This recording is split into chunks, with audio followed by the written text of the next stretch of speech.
اعوذ باللہ من الشیطان الرجیم بسم اللہ الرحمن الرحیم۔ آج درس میں کشف کے متعلق کچھ عرض کرنے جا رہا ہوں۔ فرمان مصطفیٰ صلی اللہ علیہ وسلم، اللہ سبحانہ و تعالیٰ کو بھی نہیں مانتے بعض لوگ، اور بعض لوگ اللہ کو مانتے ہیں لیکن محمد صلی اللہ علیہ وسلم کو نہیں مانتے۔ بعض لوگ اللہ اور اس کے رسول صلی اللہ علیہ وسلم یعنی مجھے محمد صلی اللہ علیہ وسلم کو مانتے ہیں لیکن نماز کو نہیں مانتے، قائم بھی نہیں کرتے۔ بعض مانتے ہیں قائم نہیں کرتے، بعض اللہ رسول نماز کو مانتے ہیں مگر قرآن کو نہیں مانتے اور قرآن کی بھی نہیں مانتے۔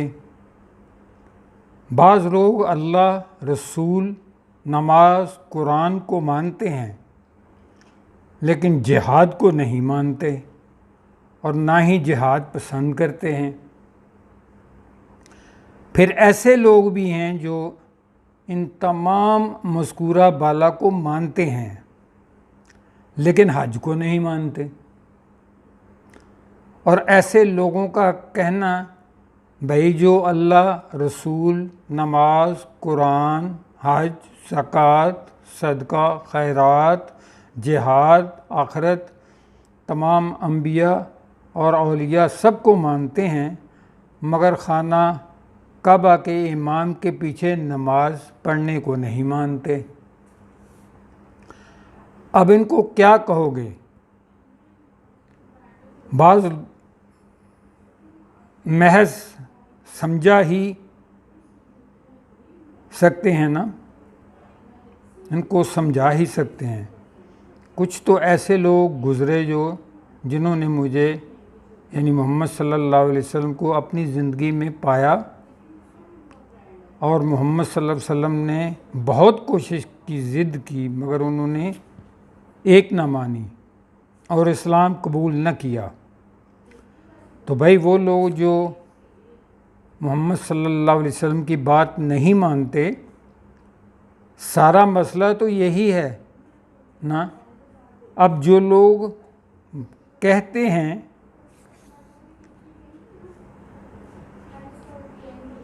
کہ ہم مانتے ہیں تو یہ لوگ بھی میری یعنی محمد صلی اللہ علیہ وسلم کی بات نہیں مانتے، حتیٰ کہ دنیا بھی زندگی والی بات بھی نہیں مانتے۔ اگر دنیاوی زندگی والی باتیں مکمل مان جائیں تو کشف خود بخود ان پر طاری ہو جائے گا۔ حکم الہی سے پھر کہیں گے کہ ہم کشف نہیں مانتے۔ بھلا کمی تو اعمال میں ہے نا۔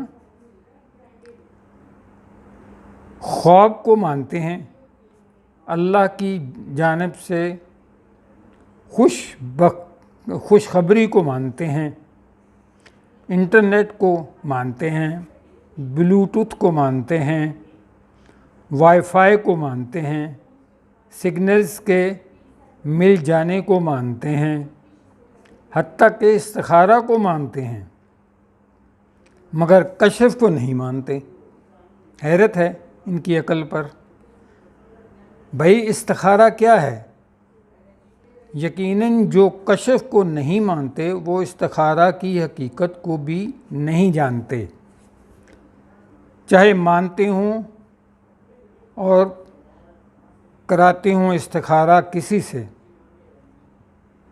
تو بھائی جس سے استخارہ کراتے ہو اسی سے پوچھ لو کہ کشف کیا ہے،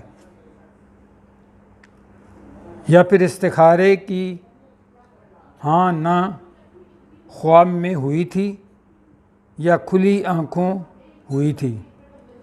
یا کوئی اشارہ دنیا بھی زندگی میں ملا تھا، یا کوئی فرشتہ پیغام لے کر آیا تھا؟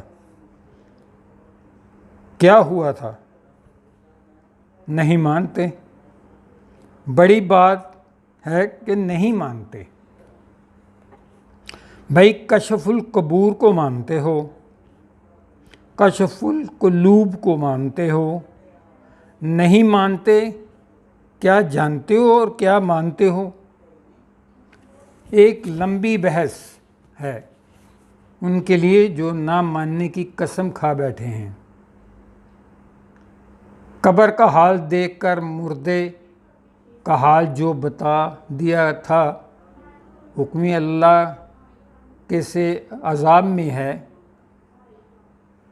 حکم اللہ کے کیسے عذاب میں ہے یا نہیں، یا آگ میں جل رہا ہے کہ نہیں، یا اژدہے کی لپیٹ میں ہے یا نہیں۔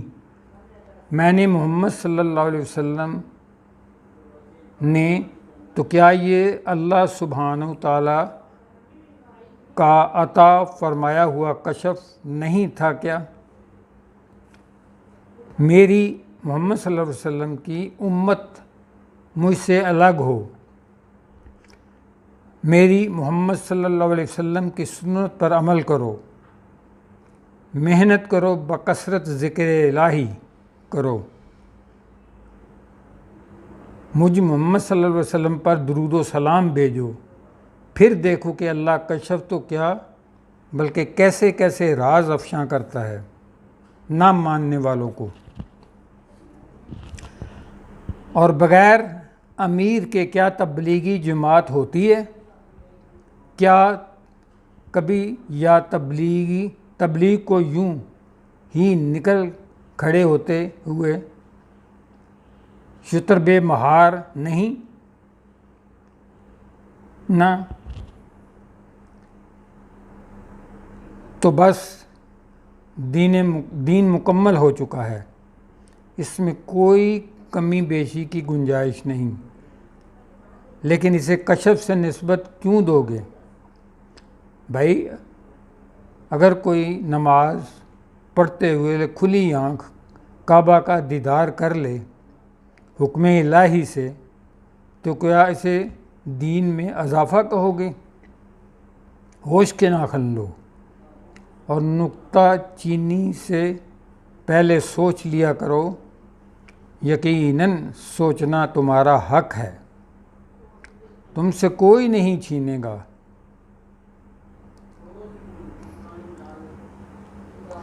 تم سے کوئی نہیں چھیننے کا۔ اب دیدار میرا محمد صلی اللہ علیہ وسلم نصیب ہو خواب میں تو کیا ہے؟ ہاں، کسی کو کھلی آنکھ کشف ہوتا ہے، کسی کو آنکھیں بند کر کے۔ یہ حکم ربی ہے اور اللہ کے حکم سے ہی ہوتا ہے سب کچھ، یہ اللہ کی قدرت ہے، اس سے انکار کیسا؟ جو لوگ کہتے ہیں یہ شیطانی عمل ہے، وہ سمجھ لیں کہ بھائی یہ کردار پر منحصر ہے۔ ایک شخص اگر جھوٹ بولتا ہے، شراب پیتا ہے، جوا کھیلتا ہے، زانی ہے، بد اخلاق ہے یا برائیوں کا منبع ہے، مگر کلمہ گو ہے اور کہتا ہے کہ وہ صاحب کشف ہے، تو یقیناً شیطانی عمل ہوگا اس کو، یعنی وہ کشف نہیں ہے۔ لیکن اگر ایک شخص اللہ اور اس کے رسول کا سچا عاشق، فرما بردار ہے، باعمل ہے، اخلاق والا ہے، اللہ کی مخلوق اس سے خوش ہے اور وہ سچ بولنے والا ہے اور کہتا ہے کشف ہوتا ہے، تو بھائی یقیناً ہوتا ہے۔ تم دلوں کو بھید تو نہیں جانتے، اور اگر پھر بھی شک ہو اس با کردار پر تو ایسا کرو، اگر وہ صاحب کشف اللہ کے عطا کردہ کشف کی مدد سے کچھ لکھ رہا ہے، اسے براہ راست رہنمائی کی صورت میں لکھوایا جا رہا ہے، جیسا کہ میں محمد صلی اللہ علیہ وسلم تفسیر محمدی میں تحریر کرا رہا ہوں، تو اسی تحریر کو پڑھ لے۔ اگر وہ تحریر قرآن و سنت کی عکاسی کرتی ہے اور تمہارے دل میں اترتی ہے، عین شریعت کے مطابق ہے، تو جان لو، مان لینا۔ اسے نہ ماننے والوں کہ تم خاص کر یہ تحریر کسی عام انسان کی نہیں ہو سکتی۔ اگر کچھ لوگوں کو جو اللہ کی نہیں مانتے اور میری محمد صلی اللہ علیہ وسلم دنیاوی زندگی والی نصیحت بھی نہیں مانتے، یہ تحریر، یہ حق، یہ سچ تیر کی طرح چبھے تو سمجھ لینا وہ خود ہی شیطان کے جال اور شکنجے میں پھنسے ہوئے ہیں۔ اور ایسے لوگ کشف تو دور کی بات، سنت کو بھی نہیں مانتے اور بے عمل ہیں۔ آج کا سبق اسی پر اختتام کرتا ہوں اور اللہ سے دعا کرتا ہوں کہ جو کچھ میں نے عرض کیا ہے اس میں اگر کوئی کمی بیشی ہے تو وہ مجھے معاف کر دے۔